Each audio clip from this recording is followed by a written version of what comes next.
Wow, this is gonna be tough because I can't see me because the sun's coming up. But this is the Progress Helmsman Spar Urethane Varnish. Now, a little trick is this stuff. I like it because it darkens the wood. It's a good protector. 2-3 coats. I'm only gonna do what I have on this. 2 coats because I don't want it to make it look too plasticky, and I could always rub wax or something on it to give extra protection. For full protection, you need 3 or 4 coats, but again, it would look a little on the plasticky side, so I'm just going to go with like a beeswax kind of thing over it. Maybe not. It's not like I'm going to be going to Alaska to, hunt moose in the rain. But anyway, Helmsman Spar Urethane Varnish. This stuff really skims over fast, even in a sealed can. And so I'll pour this into a jar, so I can seal it. For some reason, seems like this is airtight, the jar's airtight, but it lasts longer in the jar. I go with a satin. I wish they had matte. Then I could get away with 3 or 4 coats and it wouldn't look as plasticky, but it is what it is. Now, you pop this off and there's a channel in there, right? You can do this with paint, any kind of finish, anything in a can. Take a nail, small nail, and a hammer, and at the bottom of that channel, go around in circles. So you don't collect a lot of stuff in that channel. You don't need to take your brush and try to swoosh it out. Enough said. Don't stir it, or don't shake it, stir it. And I always use a foam brush. This will last for a couple days. I use it, seal it as best as possible in a Ziploc bag, put it in the refrigerator, and a single foam brush will last me, for the number of coats I need for one bow. Because I started this yesterday morning and it's still good. Took it out of the refrigerator. Next up, it's been productive.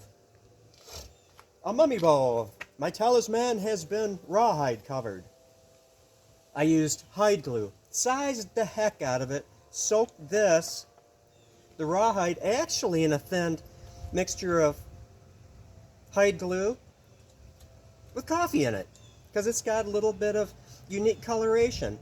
I did this last night, finished at 11 p.m. and sat overnight. I looked at it this morning. Nice even edges. And when I was talking about the gauze, can you see that texture here? This is real gauze. They don't sell it at the dollar store or pharmacies anymore. They've got this crappy fleece-like stuff that rips. The mesh is the way to go. Non-stick with hide glue. It's strong. You can wrench on that stuff. It won't break like that new fuzzy fleecy crap they sell. But I found it on eBay. I bought 24 rolls of this, and I flipped through the pictures till I found, yep, that's the mesh. That's the good stuff. For $10. 24 rolls. And I've used these rolls because I'm very careful to roll them up and how I use them multiple times. So 24 rolls will last me a long time. The mesh gauze, the fleecy stuff you buy in the store, no bueno. It'll work, but it's crap. This is what you want. And I put it in my jig, you can see, and then just kind of cinched it down here. So as the rawhide dries, it'll be able to shrink. Any reflex you can get is a good thing. And I support this I support rawhide wrapping for 24 hours because this stuff will continue to dry and shrink.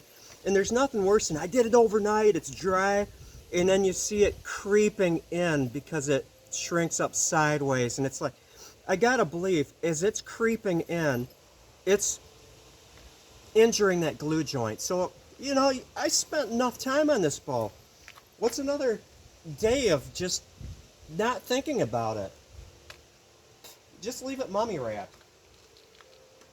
This is today's project. But first, a word from our sponsors. I sometimes think that it would be so cool to have step-by-step tutorials and all this stuff, and it would.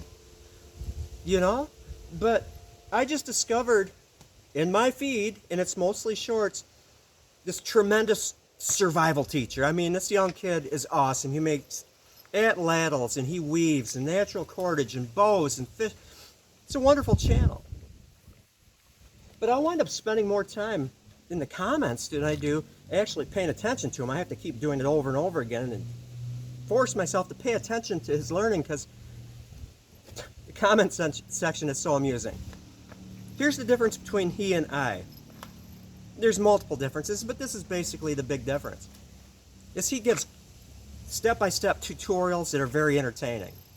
I'm more, today's lecture will be about this, in talking about specific bow making topics. And what that has resulted in is I've been on YouTube for, I don't know, 10, 15, 100,000 years. And I've been holding just steady at about 3,000 subscribers. Look at the views on my videos. You know, it's rare that I get over 1,000 views. But you know what? Unlike a person like him, who is an amazing video maker, an amazing teacher, who will probably get like 30,000 subscribers, is the people that I have shaken away. The random people that just come on and they've got internet knowledge and they fill the comment section with a bunch of BS that I heard from my uncle, you know, and how much please? That's a common one. How much please? You know, that would irritate me. I try to be a nice person, but I gotta, you know, as a person that tries to answer every single one of my comments, that would just drive me freaking nuts. To have just a bunch of random people just show up and, you know, giving their 2 cents when, again, enough said. Okay, what we are going to do, hang on to your shorts. Is this cool or what? This is my snake bow. And this is copperhead. This isn't the cloth. This is cloth. Cloth backing. They have Western Diamondback, which, you know, all the cool kids use Western Diamondback, so I went the other way. That's me. I'm John Contraire. This is awesome. Now, I am not a tight bond gluer. I'm not. Hide glue. Whoa, whoa, whoa. The tight bond is great glue. I use tight bond 2, water resistant, not waterproof, because I didn't have any tight bond 3. I had tight bond 2. And laid it out so I didn't glue it on, and this side was short and this had 6 feet of overlap. I rubber banded the side in which I was not gluing right away, and I started this side and went this way. I went a little beyond the handle. Oh man. With the bottle and smear it on there, then you get all this glue on your fingers. I rub it off on my corner of my workbench, stick it down, and then with my palm get rid of the glue that's built up on the edge, scrape it off of my workbench, and keep continuing on. And I didn't trim it before I did this.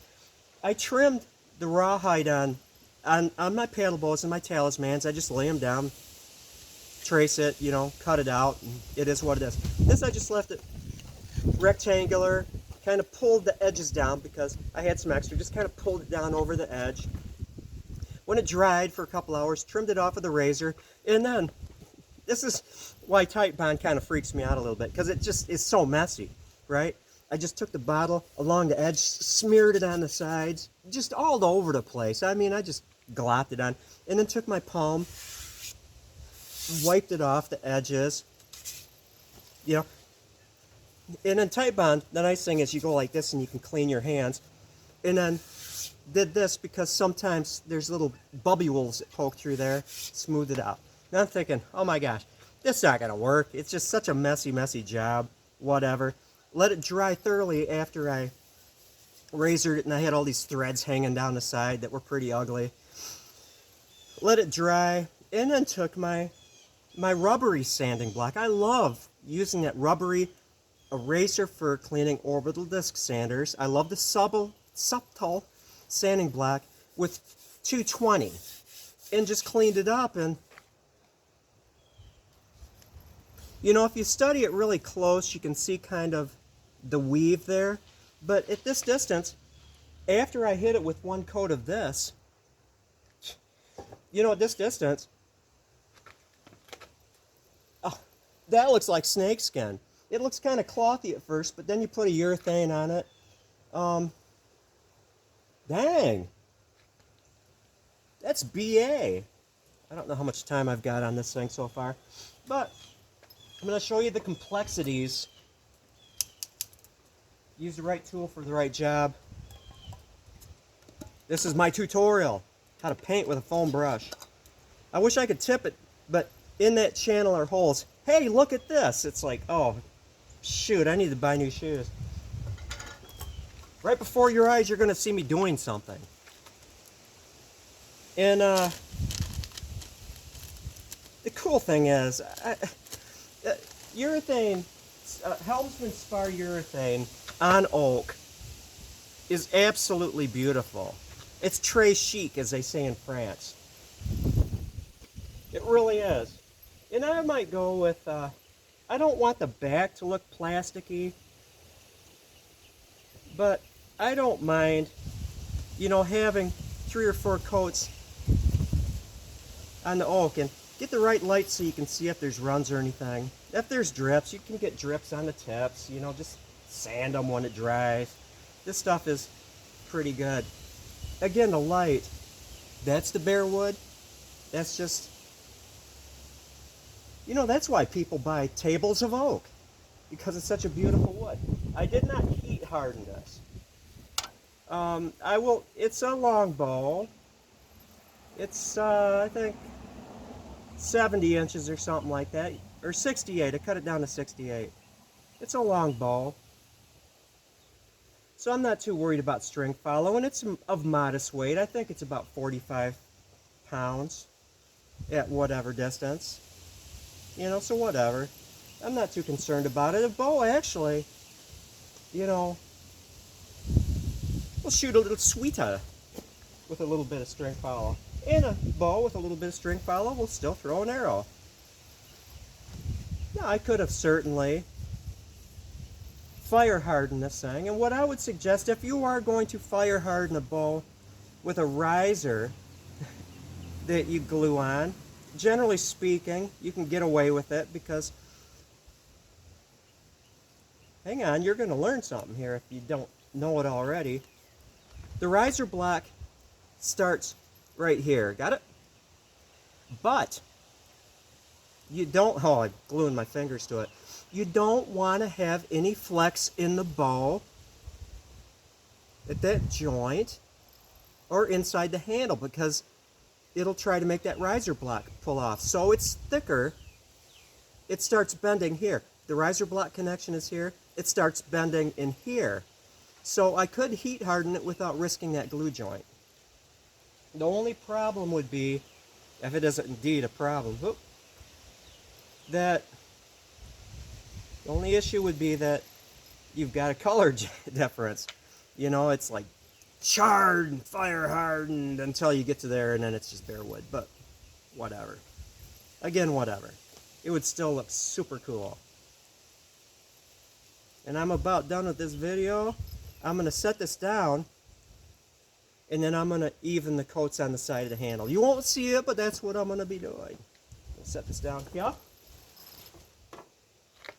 In the case of this bow, I did a complete coat, belly and back, all at once, and took a roll of B55, right tool for the right thing, and just set that plastic cap dead center of the handle. And there was wet stuff there, but it's plastic, and it's going to be covered with a handle wrap, so it doesn't even, yeah, there's like a little mark there. There's no mark there now. And just did the whole thing carefully, held it, got some on my fingers, set it on the cap, and finished the back. So that was done in one episode. This one, multiple. You know, I'm going to go onto my paddle bow and put the triangular cross section in the tips. Might as well get the rawhide marked and soaking in weak hide glue mixture. So my P-diddle bow will be rawhide backed today. Well, that is all. Thank you for watching. I appreciate it, and have a great day.